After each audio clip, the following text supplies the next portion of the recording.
Hello, Jackie Barry here, author of Experiential Speaking, and today my guest is Alan Black, also known as Robert Alan Black, who is from creating.com, which is involved with creative thinking, leading teams and communication skills training. He has been, since 1960, an architect, cartoonist, writer, professor, graphic artist, signage designer, interior designer, and since 1977, he has been a speaker, trainer, and consultant who has worked in 6 continents, 93 countries, some of them more than 20 times, and 49 of the US states. I'm here in London, UK. He's in Athens, Georgia, USA.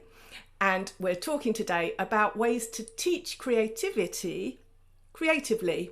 And I'll say that again because I stumbled right over it. We're here today to talk about how you can teach creativity creatively, online and offline. Hello, Alan. Hello, Jackie. We met in June last year. That's when we connected. I was invited by Paul Dutoit in South Africa to run a session on creative ways of engaging an audience on a platform like Zoom when you're a speaker or a trainer. And subsequently, we had an exchange of messages where you told me you've been doing this stuff for more than 40 years in the room. So tell me some of the creative techniques you have used in your talks and training sessions. Actually, there's many influences of why I did it. But I back up to the main thing that some speakers, trainers probably will be doing today as they open their sessions.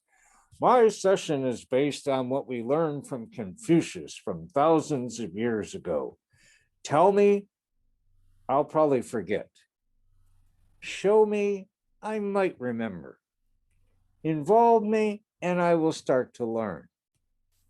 Well, over about 5 to 10 years, from 80 to 90, I just started to discover that there's at least a fourth one that maybe Confucius forgot, or whoever wrote down what he said, because he wrote nothing down, to the best of my knowledge, was a fourth one that I call reach me. Get to know me as a human being while you let me get to know you, and we will learn truly together. So I became hooked on audience involvement. I read everything I could get my hands on, book, article.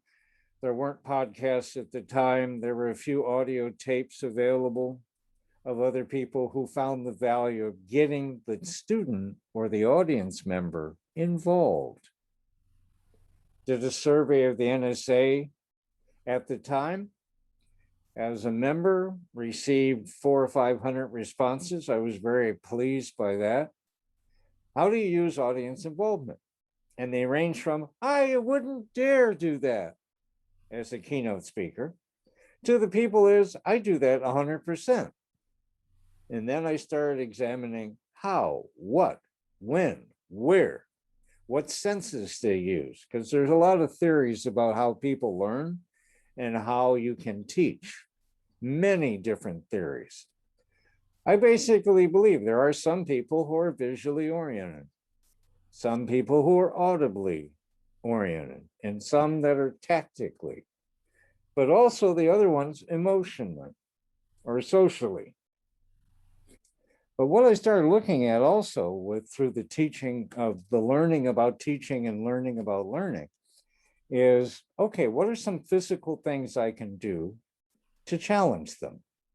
Use PowerPoint, use slides, use props, use visual aids. I used to give away little token things that metaphorically or analytically, no, they were analogies to key points. It was amazing when I would go back and visit that chief of police or that mayor or whoever it was that hired me, or I was hired through an agency to work with them. And sure enough, there's that little key ring globe hanging from one of he or she's lights. And I'd say, I see you remembered the gift I gave you. Oh, yeah. And then they would go on in detail of what it reminded them of. So I started doing more of that, and not just putting candy on the table, but was giving little metaphoric gifts or symbolic gifts. Then I started reading more. What else can you do? Games. People like to play games. Do everybody? No.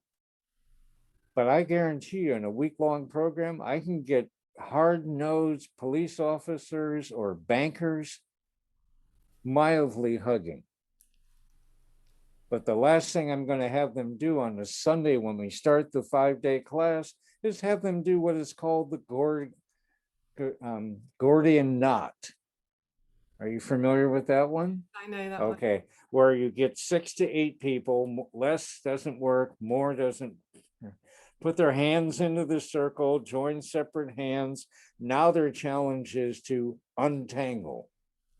Well, many times they can't. But I started going, okay, I'm not going to adopt these puzzles. I'm going to adapt, learn from them, experiment with them, and create my own version. I rarely, for more than a few times, ever use anything I read about or see like anyone else does. It's like the famous 9-dot puzzle.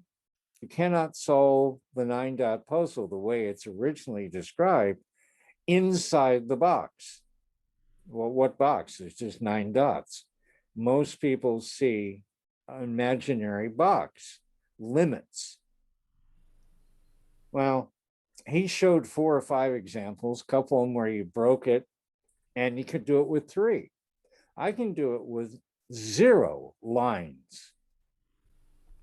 I can do it with 1 line, 2 lines, 3 lines, 4 lines, and you name it. One of my mentors, I wanted him on my committee, but there were practical issues, a man named James Adams. One of the books I will always recommend, Conceptual Block Busting. He was an engineering science professor at Stanford University, and he used that 9-dot puzzle, among many others, to demonstrate thinking out of the box, getting away from the conceptual blocks that you have, whether they're real or not. And one side story he shared one time, on either on a video or maybe the few phone calls that he and I had at the time, was one of the young men went home that day after a day-long program, and his little 7 or 8-year-old daughter said, Daddy, what did you do all day? And he explained, as the father he was, he explained about, oh, we did some fun things. I learned some new things, and we did this puzzle. Maybe you can do it. Connect the 9 dots with 4 straight lines without backing up or picking up your pencil. She said, Daddy, I can do it with 1 line. 1 line? She took her so big crayon, this is a marker, not a crayon. She took the wrapper off of it, turned the crayon on the flat paper, and connected the 9 dots with 1 line. I've used that for years and years and years, but as I said, I adapted, I adopted, I don't adopt, I alter and create my own. In case they've done it before, because some of these exercises, everybody does them, and that's what destroys them. I was doing it for industrial design professors at Georgia Tech as a guest speaker for them, and I gave the puzzle. One of the industrial design professors said, I can do it with no straight lines. I went, oh, okay. I'm always open to other ideas. I don't have the answer. I have some, actually thousands, but many. I said, come to the board and show us. She took her pen out, put it in the middle dot, and did this. A spiral. From the side, that's a straight line, but straight on, it's not. But there are ways to spray paint it on, throw the paper into a bucket of paint, cut the thing. Anyway, at one time, James told me he had over 10,000 solutions. He never put them in a book. He shared hundreds, but he never shared all 10,000. I know I've had seen far more than that around. Depends on the culture, depends on the education level, depends on the profession. A textile worker might do it one way, a physicist might do it another way, which is an issue I stress. We've both been writers, we both have a house full of books, and we both use that 9 dots exercise at a more advanced level by going from the 4 lines to 3 lines to 2 lines to 1 line and so on, for a purpose, not just because it's fun and interesting, but only when it adds to the learning point. I'm going to say 4 shapes. I wish I could tell you who created this. I have not found. I've found a few people who claim to have created it, but they couldn't prove it. It was 4 shapes. I modified one. One shape is a square. Another shape is a circle. Another shape is a spaghetti noodle.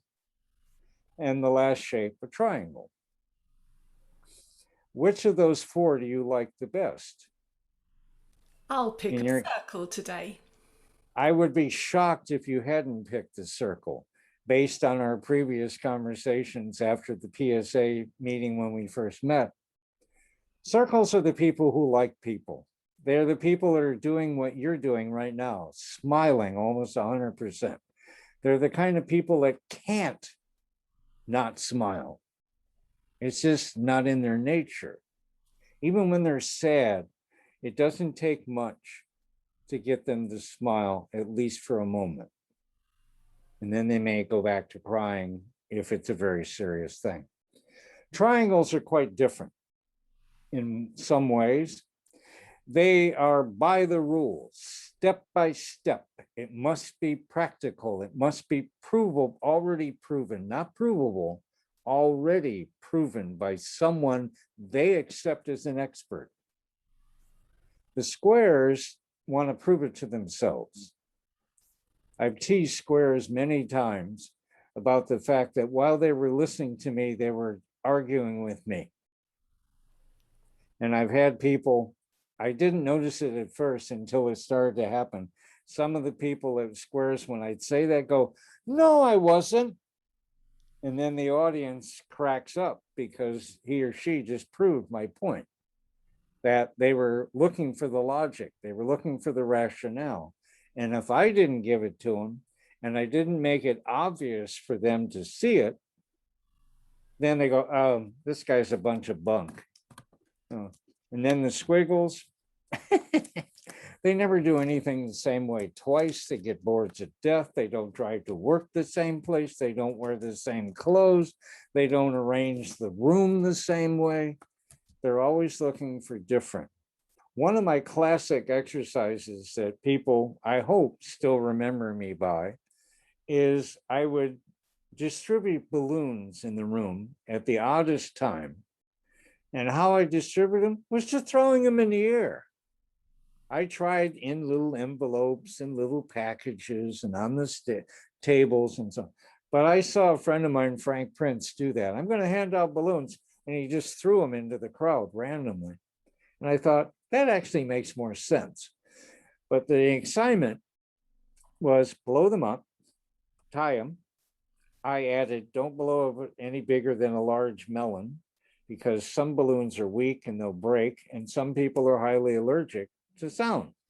So let's be kind to each other. Just about a melon size, tie it.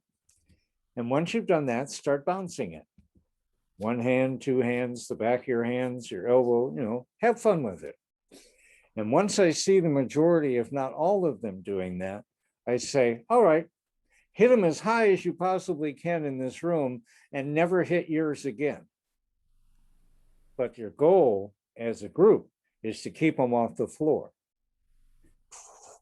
So instead of just doing one-dimensional talking exercises or 2-dimensional, like the 9 dot, I would do 3-dimensional with puzzles that you had to put together to make teams, and 4-dimensional, where you had to deal with time. And I took it one step further. I went, okay, we just did what I call a 4-dimensional exercise that was metaphorical for how meetings really ought to be when your goal is to generate new ideas. Turn to the person next to you, or your table, or maybe the 4 closest people standing next to you. Talk about why. What will you remember that? If that's the only thing you remember from this workshop or this training program, how is it going to help you do better idea sessions in the future? So I took that advice, which I resisted at first. It must have a purpose. It must have a reason. And I thought, that's a pretty valid point. But I'm going to have fun with that. Sometimes I just did it to get you off your butt, get you to laugh, get you to find me silly and funny. I believe we're in a 5-dimensional or more universe. Why are we always doing things linearly or on 4-quadrant graphs? The more people are involved, the more you increase their attention and their retention, but you need to know what their intention is. Now I'm circling back finally to the 4 shapes I asked you about. People who are really squares, most people are not just one, and it may vary from what they're doing in the time of day, whether they're with their families or with their work friends and so forth. But people who are highly rational, logical, they want to hear facts and figures and maybe a case study. Triangles want to hear proof, accepted proof, not some wishy-washy story full of humor and heart-wrenchingness. The circles, they love stories. They live a story. Everything is story. And what I've found with squiggles, it depends on the mood they're in. So when I hear storytelling people, no matter how good they are or they think they are, say that everyone loves stories, I went, you haven't spoken enough, or you're not looking in the faces. Well, my premise is tell the story or give the example to squares the way they want to hear it. Same with the triangle, same with the circle, same with the squiggle, and also those who are combinations. Some people complement 2 of them, some contrast 2, some contradict 2 or more, and some they're one way at home and another way at work. Thank you for sharing all that insight, advice, wisdom. And thank you for sharing that story about the balloon activity you did. It reminded me of another one that you might know, where a teacher blew up balloons, asked the class to write their initials on their own balloon, release all the balloons, and the first part of the task was to find their own balloon, which was a real challenge in a room full of balloons. The second part of the task was to find someone else's balloon and give it to them. And the problem was solved a lot more quickly that way. I believe the teacher, the trainer, the coach, the mentor, the parent needs to do these their way, and preferably originally. And that's the line you used earlier on that I thought was brilliant. It was adapt, don't adopt. Right. And it's what I say with all the ideas I share as well. Don't copy what I do, because that's not going to help anyone anyway. No, I want you to create your own. Yeah. Adopt it for a while. Learn from it. How can people contact you to find out more? But the first one is Alan at creating.com. The other one is a Gmail. It is Alan is creating at gmail.com. Or type my name in any of the search engines, Robert Allen Black, and then Google doesn't know to look for all 3 of them at the same time, unless you put a plus sign in between. They used to teach that early on in World Wide Web, is you put quotations around multiple words and you put plus signs in between them. And what it will find is just that. Thank you very much for sharing your stories, your advice, all your insights into creativity, and even an idea about how to constrain your search terms and get the answers you are looking for. It's been a fascinating conversation and I appreciate it very much. Thank you.